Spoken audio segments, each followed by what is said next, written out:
నముచి ఇంద్రుల పోరు జరుగుతున్నది. ఇంద్రుడు నముచిపై వజ్రాయుధాన్ని ప్రయోగించాడు. ఆ వజ్రాయుధం నముచిని ఏమీ చేయలేకపోయింది. ఇంద్రునికి ఆశ్చర్యం వేసింది. ఇలా అనుకుంటున్నాడు,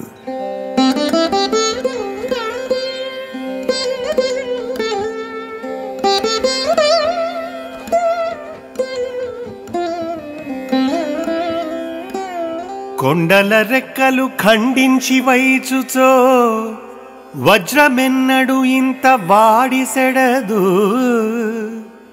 వృత్రాసురాదుల విదలించని పవి తిరుగదెన్నడు పగదీర్చి కాని. ఇంద్రుండగానుకోయేను దంభోళియుంగాదొకో ఇది ప్రయోగంబు సెడెనో. ధనుజాధముడు మొనతాకు తప్పించెనో.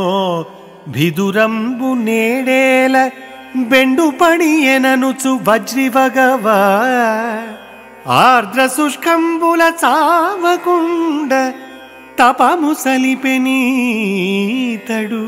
ఇతరమెదియైన ఇంద్ర ప్రయోగింపు వైళమనుచు దివ్యవాణి పలికే.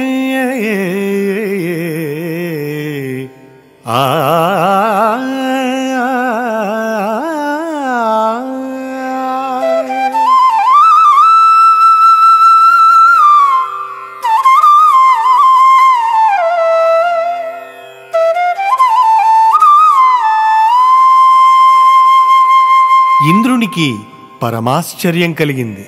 ఇదేమిటి? ఈ నా వజ్రాయుధం కొండల రెక్కలు ముక్కలు చేసే వేళలలో కూడా మొక్కవోనిది.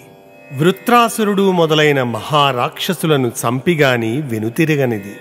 ఇప్పుడు దీనికేమైనది? నేను ఇంద్రుడనేనా? ఇది వజ్రాయుధమేనా? ఈ ధనుజాధముడు దీని దెబ్బనెలా తప్పించుకున్నాడు?